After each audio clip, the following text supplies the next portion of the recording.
Tahukah anda sungai terpanjang di Malaysia, Sungai Rajang, didiami ikan termahal di negara ini? Gelaran Raja Ikan Sungai di Sarawak diberikan kepada ikan empurau berpadanan dengan harganya yang mencecah RM1,000 sekilo.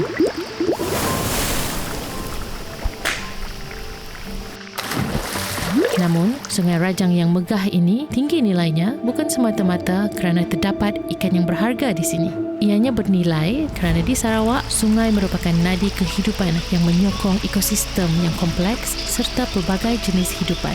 Lembangan Sungai Rajang merupakan warisan tempat tinggal dan laluan air bagi ratusan ribu penduduk serta pelbagai spesies flora dan fauna yang melingkungi jaringan anak-anak sungai dan kawasan tadahan air ini. Kawasan tadahan air ialah kawasan di mana air terkumpul. Lazimnya, kawasan tadahan air merangkumi hutan, ladang, kampung, tasik, sungai dan tanah bencah yang mengumpul air hujan dan air bawah tanah yang akhirnya mengalir ke sungai. Pada tahun 2017, WWF Malaysia telah menjalankan 2 kajian untuk menganggarkan nilai modal semula jadi atau natural capital dalam kawasan tadahan air ini. Modal semula jadi ialah istilah yang digunakan untuk menonjolkan nilai alam semula jadi pada manusia. Kita sering menilai kayu dari sepohon pokok berdasarkan nilai komersialnya sebagai kayu balak, bahan api dan peluang pekerjaan. Tetapi kita terlupa bahawa pokok hidup juga ada nilainya kerana berperanan memberikan udara segar, sumber ubat-ubatan, pertahanan banjir, penampan cuaca, habitat untuk haiwan, pendidikan, rekreasi, peluang pekerjaan dan banyak lagi.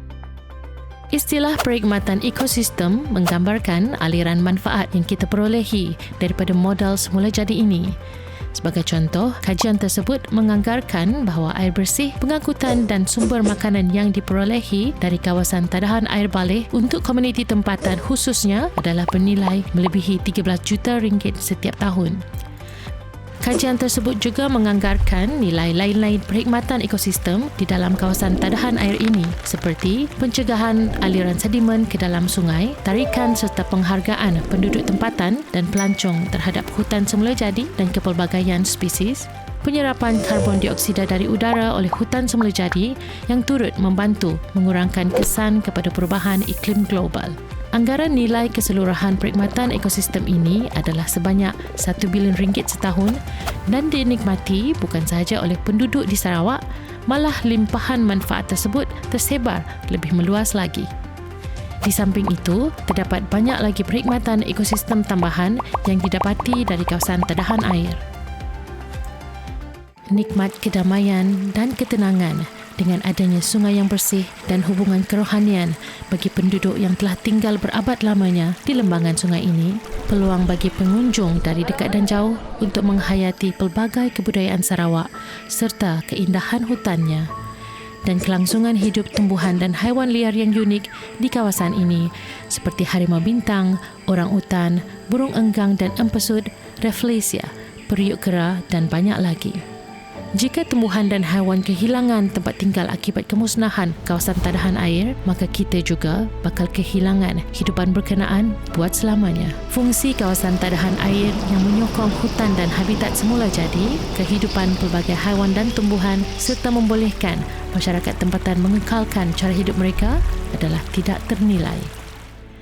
Namun, aktiviti tidak mampan yang mengganggu ketidakseimbangan kawasan tadahan air terus berlaku disebabkan tekanan ekonomi. Walaupun kawasan tadahan air merupakan ekosistem yang terkait dari hulu ke hilir, terdapat banyak pengguna dan pemilik tanah yang berbeza. Tindakan di sesuatu tempat dalam tadahan air boleh memberi kesan kepada perkhidmatan ekosistem di tempat lain. Sebagai contoh, terdapat sebuah embangan yang membekalkan air kepada beberapa pekan di hilir. Apabila pemilik tanah di hulu sungai menebang pokok secara tidak terkawal, mereka boleh menyebabkan hakisan tanah berlaku.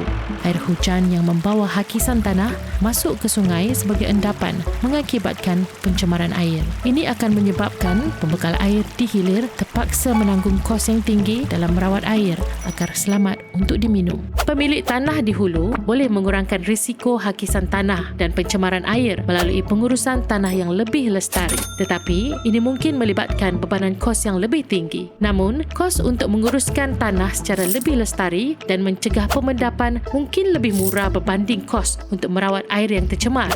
Malah adalah lebih baik sekiranya pembekal air membayar pemilik tanah untuk menguruskan tanah mereka. Ini akan mengelakkan pencemaran yang akhirnya menjadi kos tanggungan untuk merawat air.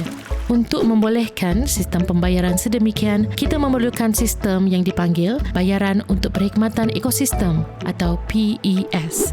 Sistem ini membolehkan pihak yang memanfaatkan perkhidmatan ekosistem seperti air bersih, sumber makanan dan kawalan banjir untuk membayar kepada mereka yang secara langsung menguruskan dan menjaga ekosistem yang mengeluarkan perkhidmatan tersebut, contohnya pemilik tanah. Terdapat 7 prinsip dalam PES iaitu sukarela, pihak yang bermanfaat dari perkhidmatan ekosistem adalah pihak yang membayar, pembayaran adalah secara langsung, ada elemen yang menunjukkan tindakan yang diambil adalah tindakan tambahan, bersyarat, berkekalan dan mengelakkan kebocoran. Mari kita lihat bagaimana prinsip-prinsip ini boleh diamalkan bagi seorang petani seperti Rizal dan komunitinya yang tinggal di hulu empangan sebuah syarikat air.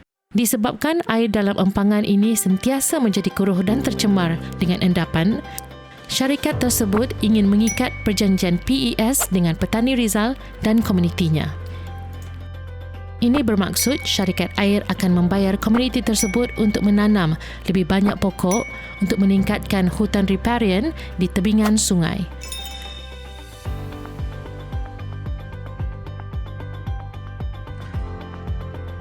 Pembayaran adalah bersyarat, iaitu akan diberikan kepada setiap tahun selepas pemeriksaan dilakukan untuk mengesahkan pokok-pokok telah ditanam. Pokok-pokok yang tumbuh setiap tahun akan diurus oleh petani Rizal dan komunitinya melalui perjanjian dengan syarikat air. Yang paling penting, pelaksanaan PES untuk Rizal dan syarikat air bagi menyelesaikan masalah pencemaran di lokasi mereka tidak mengakibatkan penebangan hutan di lokasi lain. Di Sarawak, terdapat lebih daripada 7 juta hektar hutan yang perlu dilindungi. Ini merupakan 100 kali ganda saiz negara Singapura. Hutan di negeri Sarawak kaya dengan lebih daripada 9,000 spesies mamalia, burung, ular, reptilia, amfibia dan tumbuh-tumbuhan. Kita memiliki ekosistem yang kaya dan kepelbagaian biologi yang tidak ternilai. Namun, semakin banyak yang kita miliki, semakin kita rugi jika kita tidak menghargai dan menjaga modal alam semula jadi atau natural capital ini. Sekiranya kita terus membenarkan pembukaan hutan yang tidak terkawal di kawasan tadahan air kita, kemungkinan kita akan kekal mengalami bencana akibat kemusnahan alam sekitar. Kemusnahan ini bukan sahaja menjadi bebanan kos untuk pemeliharaan, tetapi ia mengancam sumber udara bersih, tanah dan air bagi semua, termasuk penduduk yang ratusan kilometer jauhnya dari punca sumber air di kawasan tadahan. Jika sungai adalah nadi kehidupan Sarawak, maka tadahan air adalah denyutan jantungnya. Untuk mengekalkan nadi kehidupan yang berterusan, kita mesti melabur dalam pemeliharaan dan pengurusan mampan tadahan air kita di Sarawak. Sistem seperti PES membolehkan penyelesaian yang menguntungkan kedua-dua pemilik tanah dan pihak yang terdampak, membantu menggalakkan pemeliharaan alam sekitar, mengurangkan degradasi alam sekitar dan kos yang berkaitan dengannya, supaya khazanah semula jadi kita boleh terus berkembang dan memanfaatkan kita seperti mana ia telah memanfaatkan kita selama berjuta-juta tahun.